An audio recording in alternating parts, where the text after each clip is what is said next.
आपण सर्वजण कोणत्या ना कोणत्या ॲसेट क्लासमध्ये कधी ना कधी इन्व्हेस्ट करतो. पण या ॲसेट क्लासमध्ये इन्व्हेस्ट करण्याच्या आधी सर्वात महत्त्वाचं एक पार्ट असतो आणि तो म्हणजे कोणत्या ॲसेट क्लासमध्ये जोखीम किती पत्करायची. नमस्कार मित्रांनो, माझं नाव नितीन घाडगे, फायनान्शियल कोच, वेल्थ कोच आणि लाईफ कोच. आणि आज या व्हिडिओमध्ये मी तुम्हाला इन्व्हेस्टमेंट करण्यापूर्वी तुम्हाला तुमची रिस्क प्रोफाइलिंग, दॅट मीन्स तुमची जोखीम कशी अनालिसिस करायची, सो दॅट येणाऱ्या 10 ते 15 वर्षामध्ये इन्व्हेस्ट करून तुम्ही श्रीमंत बनू शकता, तुम्ही वेल्दी बनू शकता. गेल्या 12 वर्षाच्या या प्रॅक्टिसमध्ये, जर्नीमध्ये बऱ्याचशा इन्व्हेस्टर्सना, स्टुडंट्सना ही जोखीम कशी हाताळायची हे शिकवल्या कारणाने त्यांच्या लाईफमध्ये त्यांनी 8 ते 10 वर्षामध्ये, 12 वर्षामध्ये करोडोची वेल्थ क्रिएट केलेली आहे. एक्झॅक्टली ते सायन्स, ते फॉर्म्युला मी आज या व्हिडिओमध्ये तुमच्यासोबत शेअर करणार आहे. हा व्हिडिओ तुम्हाला शेवटपर्यंत बघायचा आहे आणि बिलकुल देखील तुम्हाला लाइक बटनवरती क्लिक करायला विसरायचं नाहीये. हा व्हिडिओ मॅक्सिमम लोकांपर्यंत शेअर करण्याची रिस्पॉन्सिबिलिटी तुमच्याकडे आहे. सो मित्रांनो, लास्ट व्हिडिओमध्ये आपण 6 ॲसेट क्लास बघितल्या. या 6 ॲसेट क्लासमध्ये इन्व्हेस्ट करण्यापूर्वी कोणकोणती जोखीम तुम्हाला आधी हाताळायची हे आजच्या व्हिडिओचं टॉपिक आहे. जसं या 6 ॲसेट क्लासमध्ये लिक्विड ॲसेट क्लास येते, डेट ॲसेट क्लास येते, इक्विटी ॲसेट क्लास येते, कमोडिटी ॲसेट क्लास येते आणि रिअल इस्टेट ॲसेट क्लास येते. माफ करा, हे 6 नाही 5 ॲसेट क्लास आहे. यामध्ये एक व्हर्चुअल ॲसेट क्लास येते, ज्याचा आपण आज विचार नाही करणार आहे. पण या 5 ॲसेट क्लासमध्ये इन्व्हेस्ट करण्यापूर्वी तुम्हाला सर्वात महत्त्वाची जबाबदारी घ्यायची आहे आणि ती म्हणजे प्रत्येक व्यक्तीने त्याचा हार्ड अर्न मनी खूप केअरफुली मॅनेज करणं फार गरजेचं आहे. पैसा इटसेल्फ तुमच्यासाठी खूप इम्पॉर्टंट आहे आणि अत्यंत इम्पॉर्टंट असलेल्या या गोष्टीला तुम्हाला प्रॉपरली मॅनेज करणं, ही स्किल लर्न करायची आहे. हा इम्पॉर्टंट प्रोजेक्ट जो आहे, यासाठी तुम्हाला काही स्किल्स लर्न करणं फार गरजेचं आहे. या स्किल्समध्ये मनी मॅनेजमेंट स्किल नंबर 1 आहे. या स्किलमध्ये इन्व्हेस्टिंग हे स्किल नंबर 2 आहे. सो या लिक्विड ॲसेट क्लासमध्ये इन्व्हेस्ट करण्यापूर्वी तुम्हाला तुमची जोखीम कशी एनालिसिस करायची, हे मी तुम्हाला व्हिडिओवरती दाखवत आहे. जसं लिक्विड ॲसेट क्लासमध्ये तुम्हाला इन्व्हेस्टमेंटसाठी कॅश ऑप्शन अवेलेबल आहे. लिक्विड म्युच्युअल फंडमध्ये तुम्ही करू शकता. ऑनलाईन वॉलेटमध्ये तुम्ही इन्व्हेस्ट करू शकता. आता लिक्विडमध्ये इन्व्हेस्ट किती करायचे हे मॅक्सिमम लोकांना माहीत नसतं. तुमचा एमर्जन्सी फंड, कंटिन्जन्सी फंड हा लिक्विडमध्ये वर्षानुवर्ष राहणं फार गरजेचं आहे, जो 6 महिने ते 12 महिन्यापर्यंत असू शकतो. दॅट मीन्स या ॲसेट क्लासमध्ये इन्व्हेस्ट करताना तुम्हाला खबरदारी काय घ्यायची आहे, की या ॲसेट क्लासमध्ये जेवढ्या पण इन्व्हेस्टमेंट तुम्ही कराल, या तुमच्या शॉर्ट टर्म गोल्ससाठी असल्या पाहिजे आणि हे शॉर्ट टर्म गोल तुमचे 0 टू 1 इयर मधले जे पण गोल्स आहेत, तुमचा एमर्जन्सी फंड इथे येतो किंवा 0 टू 1 इयरमध्ये तुम्हाला एखादी गाडी घ्यायची आहे, गाडीचं डाउन पेमेंट तुम्हाला करायचं आहे. असे काही गोल्स आहेत, हे 0 टू 1 इयरमध्ये येतात. त्या गोलसाठी तुम्हाला या ॲसेट क्लासचा निवड करायची आहे. या ॲसेट क्लासला तुम्हाला काय करायचंय? बेंचमार्क सेट करायचा आहे. जनरली तुम्ही सेव्हिंग बँक अकाउंटमध्ये ठेवले तर तुम्हाला 3% मिळतील आणि जर तुम्ही लिक्विड अकाउंटमध्ये ठेवले तर साधारण ऑन एन एव्हरेज 6 ते 7% इकडे मिळतील. सो तुम्हाला इन्व्हेस्ट करण्यापूर्वी ही जोखीम पण अंडरस्टँड करायची आहे. हे तुमचे बेंचमार्क पण सेट करणं अत्यंत गरजेचं आहे. या ॲसेट क्लासमध्ये तुमचे कोणकोणते फायनान्शियल गोल्स आहेत, ज्यासाठी तुम्ही पैसे ठेवणार आहात. म्हणजे गुंतवणूक करण्यापूर्वी तुम्हाला तुमचे आर्थिक ध्येय हे प्रॉपरली एका फायनान्शियल कोचकडून एनालिसिस करणं फार गरजेचं आहे. तुम्हाला ॲडवायझर नको आहे, तुम्हाला फायनान्शियल कोचची गरज वाटत नाहीये. दॅट मीन्स हे ब्लूप्रिंट्स तुम्ही स्टेप बाय स्टेप फॉलो केले तरी देखील तुमचे गोल्स तुम्ही डिझाइन करू शकता. तुमचे फायनान्शियल गोल्स 0 टू 1 इयरमध्ये कोणकोणते असू शकतात? जसं कॉन्टिन्जन्सी फंड हा तुमचा एमर्जन्सी फंड तुमचा फायनान्शियल गोल असू शकतो. या गोलसाठी तुम्ही लिक्विड अकाउंटमध्ये पैसे ठेवू शकता. जसं कॅश अकाउंट ठेवू शकता, तुम्ही सेव्हिंग बँक अकाउंटमध्ये ठेवू शकता, लिक्विड म्युच्युअल फंडमध्ये ठेवू शकता आणि ऑनलाईन वॉलेटमध्ये ठेवू शकता. तुम्हाला येणाऱ्या 0 टू 1 इयरमध्ये 1 वर्षामध्ये जर तुम्हाला घर घ्यायचं आणि घराच्या डाउन पेमेंटसाठी तुमच्याकडे पैसे आहेत 20%. सो हे डाउन पेमेंटचं प्रोव्हिजन तुम्हाला लिक्विड अकाउंटमध्ये ठेवायचे. काही पैसे तुम्हाला म्युच्युअल फंडच्या लिक्विड अकाउंटमध्ये ठेवायचे. काही पैसे तुम्हाला सेव्हिंग बँक अकाउंटमध्ये ठेवायचे. काही पैसे तुम्ही डेट इन्स्ट्रुमेंटमध्ये देखील ठेवू शकता. देन कार पर्चेस हा एक गोल असू शकतो. व्हॅकेशन हा एक गोल असू शकतो किंवा येणाऱ्या 1 वर्षामध्ये तुम्ही रिटायर होणार आहेत. आणि रिटायरमेंटच्या पैशामधून तुम्हाला उत्पन्न जनरेट करायचं आहे. तर उत्पन्न जनरेट करण्यासाठी तुमच्या काही पैशांना तुम्ही लिक्विड अकाउंटमध्ये ठेवावे लागेल, सो दॅट तुम्हाला दर महिन्याला काही ना काही प्रमाणामध्ये इन्कमचं प्रोव्हिजन करता येऊ शकतं. सो लिक्विड अकाउंटमध्ये गुंतवणूक करण्यापूर्वी तुम्हाला कशा पद्धतीने तुमची जोखीम घ्यायची आहे, हे महत्वाचं आहे.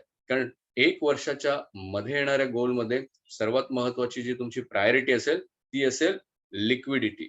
त्यानंतर दुसरी प्रायोरिटी असेल तुमची सेफ्टी. सो लिक्विड फंड्समध्ये किंवा लिक्विड अकाउंटमध्ये या ॲसेट क्लासमध्ये इन्व्हेस्ट करण्यापूर्वी तुम्हाला या 2 गोष्टींना खूप केअरफुली मॅनेज करायचं आहे. देन सेकंड ॲसेट क्लासमध्ये तुम्हाला इन्व्हेस्ट करण्यापूर्वी कोणती खबरदारी घ्यायची आहे, हे आपण बघणार आहे. तर सेकंड डेट ॲसेट क्लासमध्ये जर आपण बघितलं, तर इथे फिक्स्ड डिपॉझिटमध्ये तुम्हाला डेट ॲसेट क्लास येतं. रिकरिंग डिपॉझिट तुमच्या डेट ॲसेट क्लासमध्ये आहे. डेट म्युच्युअल फंड्स आहेत डेट ॲसेट क्लासमध्ये. नॅशनल सेव्हिंग सर्टिफिकेट आहे, किसान विकास पत्र आहे आणि पोस्ट ऑफिसचं रिकरिंग डिपॉझिट्स आहेत. इथे तुम्हाला इन्व्हेस्ट करण्यापूर्वी जोखीम काय बघायची, तुम्हाला कसं बेंचमार्क सेट करायचं हे पण तुम्हाला माहीत असणं फार गरजेचं आहे. जर तुम्ही या डेट ॲसेट क्लासमधल्या कोणत्याही इन्व्हेस्टमेंट ऑप्शनला चूज करताय, तर तुमचं प्रायमरी ऑब्जेक्टिव्ह काय पाहिजे? तुम्हाला शॉर्ट टर्मच्या गोल्ससाठी या ॲसेट क्लासमध्ये इन्व्हेस्ट करायचं आहे. जर तुमचे फायनान्शियल गोल्स 1 ते 4 वर्षापर्यंत आहेत, तर या गोल्ससाठी तुम्हाला इथे इन्व्हेस्ट करायचं आहे. इथे तुम्हाला स्टॉक मार्केटमध्ये बिलकुल देखील इन्व्हेस्टमेंट्स करायचं नाहीये, कारण इथे तुम्हाला सेफ्टी हवी आहे. अगेन इकडे देखील तुम्हाला लिक्विडिटी हवी आहे. सो इथे जर तुम्हाला तुमचं बेंचमार्क सेट करायचं आहे, तर 6% टू 10% पर्यंत तुम्ही इथे बेंचमार्क सेट करू शकता. बँकेचे एफ-डी बघाल तर साधारण ऑन एन एव्हरेज 5-1%, 6% रिटर्न्स तुम्हाला जनरेट करून देतात. रिकरिंग डिपॉझिट तुम्हाला 4 ते 5% रिटर्न्स जनरेट करू शकतात. म्युच्युअल फंडमध्ये जे आहेत काही डेट फंड्स आहेत. याच्यावरती आपण एक सेपरेट व्हिडिओ आपण बनवू, ज्या व्हिडिओमध्ये मी डेट म्युच्युअल फंडमध्ये कोणकोणत्या कॅटेगरीज आहेत आणि कुठले-कुठले स्कीम्स अवेलेबल आहेत, हे तुम्हाला ब्रीफली सांगेन. बट डेट म्युच्युअल फंडमध्ये तुम्हाला जनरली एक साधारण 6% ते 8% पर्यंतचे रिटर्न्स तुम्हाला जनरेट करता येऊ शकतो. काही डेट इन्स्ट्रुमेंट असे देखील आहेत जे गव्हर्नमेंट सिक्युरिटीज, गव्हर्नमेंट बॉन्ड्समध्ये इन्व्हेस्ट करतात. तिथे देखील तुम्हाला on an average 8 to 10% returns generate करता येऊ शकतात. सो डेट ॲसेट क्लासमध्ये इन्व्हेस्ट करण्यापूर्वी तुम्हाला जोखीम काय करायची, की तुमचा शॉर्ट टर्मचा गोल असेल, तो आधी एनालिसिस करा आणि 1 ते 4 वर्षाचे जे पण तुमचे फायनान्शियल गोल्स आहेत, हे या डेट ॲसेट क्लासमध्ये येतील आणि याचा रिटर्नचा बेंचमार्क फार महत्वाचा आहे. एखाद्या डेस्टिनेशनवरती तुम्हाला जाण्यासाठी तुम्हाला माहीत असतं, की ते डेस्टिनेशन किती लांब आहे आणि त्या लांब असलेल्या डेस्टिनेशनमध्ये तुम्हाला किती किलोमीटर आणि त्या किती किलोमीटरला किती तासामध्ये कव्हर करायचं आहे. सिमिलरली गुंतवणूक करण्यापूर्वी तुमचे आर्थिक ध्येय ज्यावेळेस तुम्हाला माहीत असतात, त्यावेळेस किती वर्षामध्ये अचीव्ह करायचे आहेत आणि तिथपर्यंत जाण्यासाठी तुमच्या इन्व्हेस्टमेंट व्हेइकलचं स्पीड किती मेंटेन करायचं आहे, हे तुम्हाला डिसिप्लिनली फॉलो करणं फार गरजेचं आहे. हा अवेअरनेस तुम्हाला क्रिएट करणं फार गरजेचं आहे. जनरली 95% जे इन्व्हेस्टर आहेत, जे इन्व्हेस्ट करतात, त्यावेळेस या गोष्टींची खबरदारी घेत नाहीत आणि म्हणून त्यांचा हार्ड अर्न मनी ते ऑल्वेज गमवत असतात आणि हाय मनी इस्टीम असल्या कारणाने ते ऑल्वेज त्यांचा पैसा ज्यावेळेस गमावतात, त्यावेळेस त्यांचा नुसता पैसा गमवत नाही, त्यांचा हॅपीनेस पण गमावतात, त्यांचा कॉन्फिडन्स पण गमावतात. सो तुम्हाला बेंचमार्क सेट करायचा 6 टू 10% चा बेंचमार्क सेट करायचा आहे. आता या ॲसेट क्लासमध्ये इन्व्हेस्ट करण्यापूर्वी जर 1 ते 4 वर्षाचे गोल्स आहेत तुमचे फायनान्शियल गोल्स, हे गोल्स कोणते असू शकतात? जनरली जर लिक्विड ॲसेट क्लासमध्ये जर तुम्ही जे फायनान्शियल गोल्स बघताय, त्या टाइपचे गोल्स या ॲसेट क्लासमध्ये पण रिपीट होऊ शकतात किंवा हाऊस पर्चेस तुमचं येणाऱ्या 1 ते 4 वर्षामध्ये आहे आणि त्याचं डाउन पेमेंट 20% तुम्हाला करायचं आहे. या 20% साठी तुम्ही प्रोव्हिजन करताय, तर हा तुमचा डेट ॲसेट क्लासमध्येच पैसा असणं फार गरजेचं आहे. रिटायरमेंट ॲलोकेशनचा पैसा पण तुम्ही इथे ठेवू शकता. येणाऱ्या 1 ते 4 वर्षामध्ये तुम्हाला रिटायर व्हायचं आहे आणि तुमच्या जगण्यासाठी इथून पुढे 25 ते 30 वर्ष तुम्हाला पैसे हे सफिशियंट पुरवायचे आहेत आणि त्याच्यातून इन्कम पण जनरेट करायचं आहे. तर त्यातला 1/3 अमाउंट जो असेल ना, हा तुमचा रिटायरमेंट ॲलोकेशनसाठी या इन्स्ट्रुमेंटमध्ये तुम्हाला ठेवू शकता. लेट्स सी की ₹1,00,00,000 तुम्हाला येणाऱ्या 2 वर्षामध्ये हवे आहेत आणि हे 1,00,00,000चं प्रोव्हिजन ऑलमोस्ट तुम्ही केलेलं आहे. तुमच्या ई-पी-एफ मधून, तुमच्या एक्झिस्टिंग इन्व्हेस्टमेंट्स मधून हा ₹1,00,00,000 जमा झालेला आहे. आता प्रश्न इथे हा येतोय, की या 1,00,00,000ला अलोकेशन कसं करायचं? ते अलोकेशन करताना 1/3 अमाउंट तुमचे लिक्विड आणि डेटमध्ये असणं फार गरजेचं आहे. ज्याच्यामुळे तुम्हाला पुढच्या 3 ते 4 वर्षाचं इन्कमचं प्रोव्हिजन करता येऊ शकतं. हे 3 ते 4 वर्षाचं इन्कमचं प्रोव्हिजन ज्यावेळेस करता, त्यावेळेस उरलेला जो पैसा आहे, 2/3 अमाउंट आहे, तुम्हाला थोडे इक्विटी म्युच्युअल फंडमध्ये तुम्ही करू शकता. यावरती आपण नेक्स्ट जो ॲसेट क्लास जोखीम आहे त्याच्यावरती येऊया. पण आयडियली डेटमध्ये इन्व्हेस्ट करण्यासाठी तुम्हाला हे फायनान्शियल गोल्स असू शकतात. देन आपण थर्ड ॲसेट क्लास जे इक्विटी आहे, जनरली खूप पॉप्युलर ॲसेट क्लास आहे. मॅक्सिमम यंग जनरेशन किंवा बऱ्यापैकी हल्ली अवेअरनेस आल्या कारणाने लोकं या ॲसेट क्लासमध्ये इन्व्हेस्ट करायला सुरुवात करतात. पण अगेन या ॲसेट क्लास किंवा कोणत्याही ॲसेट क्लासमध्ये जर तुम्ही ब्लाइंडली इन्व्हेस्ट करायला सुरुवात करता, दॅट मीन्स तुम्हाला क्लॅरिटी नाही की या इन्व्हेस्टमेंटचं पर्पज काय तुमचं? आणि जर या इन्व्हेस्टमेंटचा पर्पज तुमच्याकडे स्ट्राँग नसेल, तर डेफिनेटली तुम्ही फायनान्शियली स्ट्रगल करणार. सो इक्विटी ॲसेट क्लासमध्ये जनरली आपण बघितलं, तर आपण सर्वात म्युच्युअल फंड कॅटेगरी मध्ये बघितलं पहिल्यांदा इन्व्हेस्ट करणं, तर लार्ज कॅप फंडमध्ये तुम्ही इन्व्हेस्ट करणार. मिड कॅप फंडमध्ये इन्व्हेस्ट करू शकता, स्मॉल कॅपमध्ये इन्व्हेस्ट करू शकता, इंडेक्समध्ये इन्व्हेस्ट करू शकता. इव्हन फ्लेक्सी कॅपमध्ये इन्व्हेस्ट करू शकता, ई-एल-एस-एस फंडमध्ये इन्व्हेस्ट करू शकता आणि हे सगळं झाल्यानंतर तुम्हाला स्टॉक मार्केटमध्ये इन्व्हेस्ट करायचं असतो. आयडियली तुम्ही बिगिनर असाल किंवा तुम्ही बिगिनर नसाल तरी पण मी रेकमेंड करेन स्ट्रॉंगली की सुरुवातीची जी पण तुमची जी नेटवर्थ आहे, ही ट्रेडिशनल नेटवर्थ 50% तुम्ही म्युच्युअल फंडमध्ये इन्व्हेस्ट करणं फार गरजेचं आहे आणि रेस्ट अमाउंट जे आहे तुम्हाला हळू स्टॉक मार्केटमध्ये इन्व्हेस्ट करायचे आहेत. बट मेक शुअर स्टॉक मार्केटमध्ये इन्व्हेस्ट करण्याआधी तुम्हाला बेसिक स्टॉकचे फंडामेंटल्स अंडरस्टँड करणं फार गरजेचं आहे. तुम्हाला कोणत्या इंडेक्सपासून सुरू करणं हे गरजेचं आहे, लर्न करणं. सो हे टप्प्याटप्प्याने लर्न केलं, तर तुम्ही देखील स्टॉक मार्केटमध्ये मास्टर मिळवू शकता. तुम्ही म्युच्युअल फंड इन्व्हेस्टमेंटमध्ये मास्टर मिळवू शकता. तुम्हाला ॲडवायझरवरती पण सपोर्ट करायचं तुम्हाला ॲडवायझर लागणार आहे, पण त्याआधी तुमचं फायनान्शियल लिटरसी, फायनान्शियल नॉलेज देखील तुम्हाला इन्क्रीज करणं फार गरजेचं आहे. अदरवाईज तुमच्या ॲडवायझरचं नॉलेज या लेव्हलचं असेल आणि तुमचं फायनान्शियल नॉलेज या लेव्हलचं असेल. तर या दोन्ही गोष्टींमध्ये खूप मोठा गॅप आहे आणि त्यामुळे तुम्ही श्रीमंत नाही होऊ शकत आणि तुम्ही वेल्थ क्रिएट करू शकत नाही. वर्षानुवर्ष तुम्ही तुमच्या इन्व्हेस्टमेंट्स करणार आणि तुम्हाला क्लॅरिटी नसल्या कारणाने तुम्ही विथड्रॉ करणार, पुन्हा इन्व्हेस्ट करणार, पुन्हा विथड्रॉ करणार. जर अशा पद्धतीने तुम्ही तुमचं इन्व्हेस्टमेंट पॅटर्न केला, तर डेफिनेटली तुम्ही या जन्मी वेल्थ क्रिएट करू शकत नाही. तुम्ही या जन्मी श्रीमंत बनू शकत नाही इन्व्हेस्टमेंट करून. तर इक्विटीमध्ये इन्व्हेस्ट करण्यापूर्वी तुम्हाला ही शुअरिटी पाहिजे, की तुमचे लाँग टर्मचे गोल असणं फार गरजेचं आहे. As an asset class equity खूप छान ॲसेट क्लास आहे, ज्याच्यामध्ये तुम्ही वेल्थ क्रिएट करू शकता. बट इक्विटी अगेन तुम्हाला जसं मी म्हणालो ना, विदाऊट नॉलेज तुम्ही इन्व्हेस्ट करणं घातक होऊ शकतं. 90% लोकं स्टॉक मार्केटमध्ये किंवा इक्विटी म्युच्युअल फंडमध्ये ज्यावेळेस इन्व्हेस्ट करतात, तर त्यांचं नॉलेज फार वीक असतं आणि या वीक नॉलेजने त्याच्यामध्ये ते मॅक्सिमाइज नाही करू शकत त्यांचे रिटर्न्स, ते मॅक्सिमाइज नाही करू शकत त्यांचं नेटवर्क आणि या गोष्टीची काळजी घेण्यासाठी तुम्हाला इक्विटीमध्ये लाँग टर्मसाठी इन्व्हेस्ट करायचं आहे. हे ऑल्वेज माहीत असणं फार गरजेचं आहे.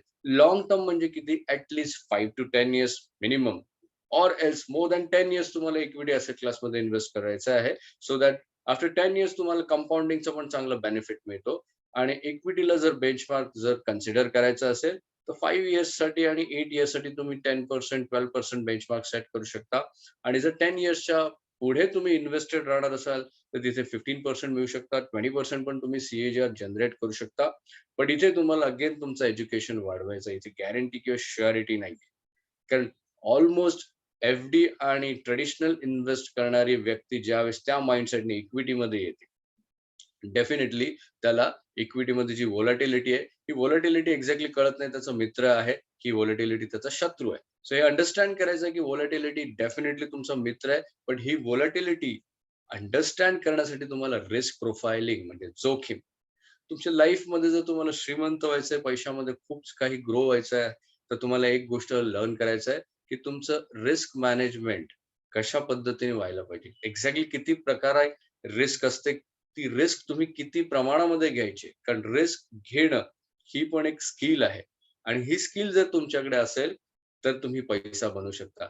जर तुम्ही रिस्क घेणारे नसाल, तर डेफिनेटली तुमचं माइंडसेट ते सांगतंय, की तुम्ही इक्विटीमध्ये किंवा कुठल्याच असेट क्लासमध्ये पैसा नाही बनवू शकत. सो 5 to 10 इयर्सचे फायनान्शियल गोल्स असतील किंवा 10 इयर्सच्या पेक्षा जास्त असतील, तर तुम्हाला 10% to 20%चा बेंचमार्क कन्सिडर करता येऊ शकतो. आता इक्विटीमध्ये इन्व्हेस्ट करण्याच्या आधी तुम्हाला माहिती पाहिजे, की तुमचे टॉप प्रायोरिटीचे गोल्स कोणते? जसं मुलांचं फ्युचर, राइट? मुलांच्या फ्युचरमध्ये मुलांचं एज्युकेशन, त्याचं 12वी, त्याच्या 12वीला लागणारा जो फंड आहे, ग्रॅज्युएशनला लागणारा जो फंड आहे, फ्युचरमध्ये पोस्ट ग्रॅज्युएशनसाठी तुम्ही त्याला पाठवताय, त्यासाठी लागणारा जो फंड आहे किंवा मॅरेज गोलसाठी तुम्हाला पाठवायचं, मॅरेज गोलसाठी तुम्हाला त्याच्या फंडिंग करायचं आहे, तर हा फायनान्शियल गोल असू शकतो. रिटायरमेंट तुमचं येणाऱ्या 10 वर्षांनी, 15 वर्षांनी जे काही तुमचं हॅपी रिटायरमेंट आहे, या हॅपी रिटायरमेंटसाठी तुम्हाला इक्विटीमध्ये इन्व्हेस्ट करायचं आहे. त्यामध्ये रिटायरमेंट हा खूप चॅलेंजिंग गोल आहे. या गोलसाठी तुम्हाला तुमचा इक्विटी म्युच्युअल फंड आणि स्टॉकचा पोर्टफोलिओ बनवणं फार गरजेचं आहे. कारण ज्यावेळेस तुम्ही रिटायर होता त्यावेळेस तुमचं इन्कम 0 होतं. तुमचं पोटेन्शियल इन्कम ऑलमोस्ट 0 वरती आल्यावरती तुमचे एक्सपेन्सेस पण हायर साइडला असतात. आणि जर तुम्ही आज फक्त एका इन्कम वरती डिपेंड आहात. तुम्ही नोकरी करताय, तुम्ही बिझनेस करताय, पण मेजर इन्कम 90% तुमचं फक्त एका स्ट्रीम लाईनवरून येतंय. दॅट मीन्स तुमचं रिस्क खूप वाढलेली आहे. ही पण एक खूप मोठ्या प्रमाणाची रिस्क तुम्ही तुमच्या लाईफमध्ये घेतलेली आहे आणि ही रिस्क कमी करण्यासाठी तुम्हाला इक्विटीमध्ये लाँग टर्ममध्ये इन्व्हेस्ट करायचंय. जसं रिटायरमेंट हा एक गोल आहे. त्यानंतर रिटायरमेंट गोल तुमचा फुलफिल झाला आणि त्यानंतर देखील तुमच्या इन्कममध्ये खूप सारा सरप्लस उरतोय. हा सरप्लस एक्झॅक्टली काय करायचं तर देन अगेन तुम्हाला इक्विटीमध्ये लाँग टर्म वेल्थ क्रिएशन हा गोल सेट करता येऊ शकतो. कारण ज्यावेळेस तुम्ही फायनान्शियली फ्री होता, तुम्ही रिटायर होता, तर तुमच्याकडे 2 बास्केट क्रिएट झालेले आहेत. एक तर रिटायरमेंटचं बास्केट, एक तर तुमच्या वेल्थ क्रिएशनचं बास्केट. हा वेल्थ क्रिएशनचं बास्केट तुम्हाला तुमच्या नेक्स्ट जनरेशनला देखील तुम्हाला फायनान्शियल लिटरसी, एज्युकेशन हे नॉलेज त्यांना पण प्रोव्हाईड करून तुम्ही नेक्स्ट जनरेशनसाठी पण एक मोठी मॅसिव्ह वेल्थ क्रिएट करू शकता. लेट्स सी 2 दिवसापूर्वी एका माझ्या क्लायंटचं कोचिंग असताना त्या क्लायंटच्या एंटायर कोचिंगमध्ये ही गोष्ट आढळली, की गेल्या 10 वर्षापासून ही स्ट्रॅटेजी आणि हे प्लॅनिंग तो एक्झिक्यूट करतो आणि साधारण ₹3 कोटी त्यांनी या 10 वर्षामध्ये ऑलमोस्ट नेटवर्थ क्रिएट केलेलं आहे. सो आता हे नेटवर्थ जे क्रिएट केलेलं आहे, हे त्याला नेटवर्थ आता ग्रो करायचंय, मल्टिप्लाय करायचंय, त्याला एन्जॉय करायचं, त्याच्यातून इन्कम जनरेट करायचं. लेट्स सी त्याची मुलगी 10 वर्षाची आणि पुढील 10 वर्षामध्ये ती 20 वर्षाची होणार. आणि हे 3 कोटी जर 20 वर्षांनी 30 कोटी झाले, तर वयाच्या 20व्या वर्षी हे 30 कोटी मॅनेज कसं करायचं, हे नॉलेज आणि हे एज्युकेशन, ही लिटरसी, हे माइंडसेट एका मिडल क्लास व्यक्तीचा बिलकुल देखील होऊ शकत नाही. त्यामुळे तिला हे सगळं लर्न करणं फार गरजेचं आहे. मुलांच्या एज्युकेशनमध्ये देखील तुम्हाला फायनान्शियल लिटरसी, पैसा किती इम्पोर्टंट आहे लाईफमध्ये आणि पैशाचं अटॅचमेंट आणि डिटॅचमेंट केव्हा करायचं, हे त्यांना शिकवणं फार गरजेचं आहे. सो लाँग टर्म वेल्थ तीच व्यक्ती क्रिएट करू शकते, ज्याचं माइंडसेट त्याचं बनलेलं आहे त्या वेल्थ क्रिएशन. त्याचं बिलीफ आहे, की ही वेल्थ क्रिएट करणं त्याच्यासाठी फार इम्पोर्टंट आहे. त्याच्या व्हॅल्यूज आहेत त्या वेल्थ क्रिएशन विषयी, त्याची एक इमेज आहे, त्याची एक पर्सनॅलिटी आहे. तीच व्यक्ती लाईफमध्ये वेल्थ क्रिएशन गोल त्याच्या माइंडमध्ये सेट करू शकते. सो इक्विटीमध्ये इन्व्हेस्ट करताना तुम्हाला लाँग टर्म वेल्थ क्रिएशन हा गोल असू शकतो ऑर एल्स पॅसिव्ह इन्कम पण हा एक गोल असू शकतो. जसं पॅसिव्ह इन्कम थ्रू तुम्ही मल्टिपल इन्कम सोर्स क्रिएट करू शकता. जसं इन्व्हेस्टमेंट पॅसिव्ह इन्कम, जसं तुमचे काही स्टॉक्स आहेत, त्या स्टॉक्स मधला डिव्हिडंड आहे किंवा स्टॉक्स ग्रो झालेले आहेत, त्यामधून तुम्हाला पॅसिव्ह इन्कम मिळू शकतं किंवा म्युच्युअल फंडचं पोर्टफोलिओ, म्युच्युअल फंड मधून डिव्हिडंड येतोय. अशा पद्धतीने तुम्ही पॅसिव्ह इन्कम देखील जे क्रिएट करायचं त्यासाठी इक्विटीमध्ये इन्व्हेस्ट करायचं. ही जोखीम ज्यावेळेस तुम्ही अंडरस्टँड करता, त्या पद्धतीने तुम्हाला क्लॅरिटी जास्त येते. देन चौथा ॲसेट क्लास आहे कमोडिटी. कमोडिटी ॲसेट क्लासमध्ये इन्व्हेस्ट करण्याच्या आधी काय जोखीम घ्यायची तुम्हाला इथे कमोडिटीमध्ये गोल्ड आणि सिल्वर हे ट्रेडिशनल ॲसेट ज्याच्यामध्ये आपण भारतीय मॅक्सिमम आपले पैसे इन्व्हेस्ट करतो. आता या गोल्ड आणि सिल्वरमध्ये इन्व्हेस्ट करण्यासाठी तुम्हाला डिफाईन करायचं की या ॲसेट क्लासमध्ये इन्व्हेस्ट करण्यासाठी माझा स्ट्रॉंगेस्ट गोल कोणता असला पाहिजे, तो लाँग टर्ममध्ये. सो लाँग टर्म गोलसाठी तुम्ही या ॲसेट क्लासमध्ये इन्व्हेस्ट करू शकता. 5 to 10 इयर्स गोल असू शकतो किंवा 10 इयर्स प्लस पण गोल असू शकतो. तुमची मुलं आज 10 वर्षाची आहे. त्यांचं लग्न आहे येणाऱ्या 15 वर्षानंतर आणि या लग्नासाठी तुम्हाला गोल्ड बनवायचं आहे. त्या केसमध्ये तुम्ही पेपर गोल्डमध्ये इन्व्हेस्ट करू शकता. दॅट मीन्स पेपर गोल्डमध्ये आणि फिजिकल गोल्डचा जो रिटर्न्स आहे, जो बेंचमार्क आहे, ऑलमोस्ट सेम आहे. त्या पेपर गोल्डमध्ये इन्व्हेस्ट केल्यानंतर तुम्हाला बेंचमार्क किती सेट करायचा? 8 to 12% चा गोल्डचा बेंचमार्क सेट करायचा. मेक शुअर तुमचे सिलेक्टेड 1 ते 2 फायनान्शियल गोल्स असतील ना, त्या गोलसाठीच कमोडिटीमध्ये इन्व्हेस्ट करा. जसं तुमच्या मुलांचं लग्न, या लग्नासाठी तुम्ही एक थोड्या प्रमाणामध्ये ₹100 तुम्ही इन्व्हेस्टमेंट ॲसेट्स आहे आणि त्यातले ₹10 मॅक्सिमम तुम्ही कमोडिटी ॲसेट क्लासमध्ये इन्व्हेस्ट करा. देन फिफ्थ ऍसेट क्लास जे खूप again wealth creative asset class ज्याला म्हणतो, ही वेल्थ क्रिएटिव्ह ऍसेट क्लास आहे रिअल इस्टेट.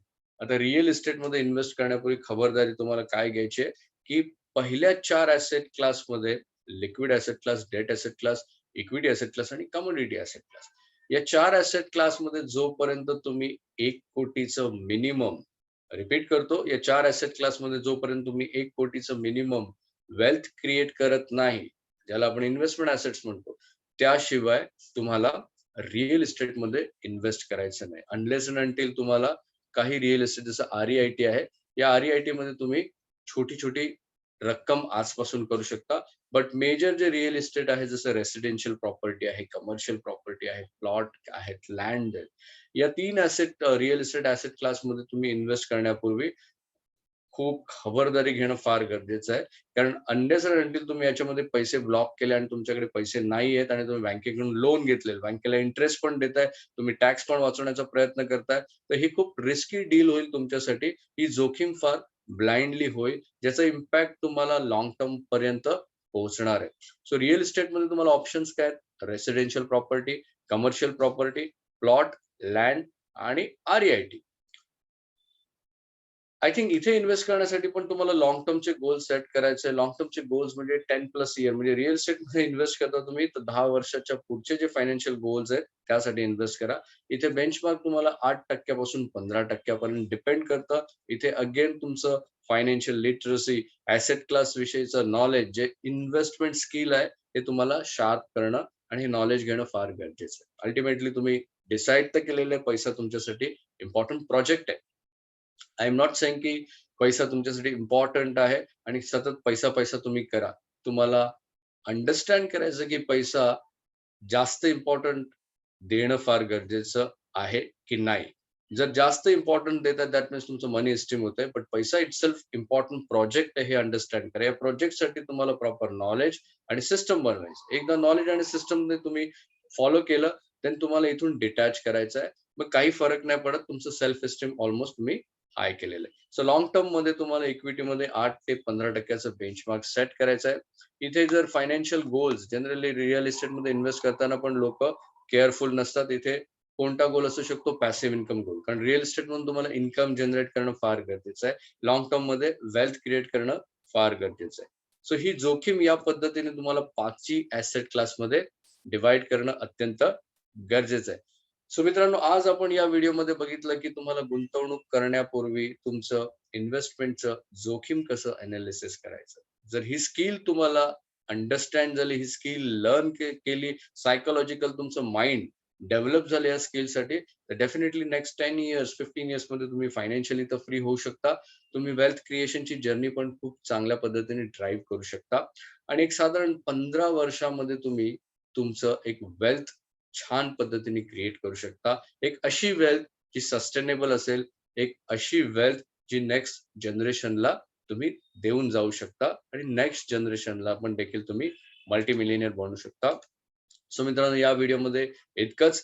येणाऱ्या काही व्हिडिओजमध्ये मी तुमचं personal finance, life related knowledge अशाच पद्धतीने इन्क्रीज करत राहील.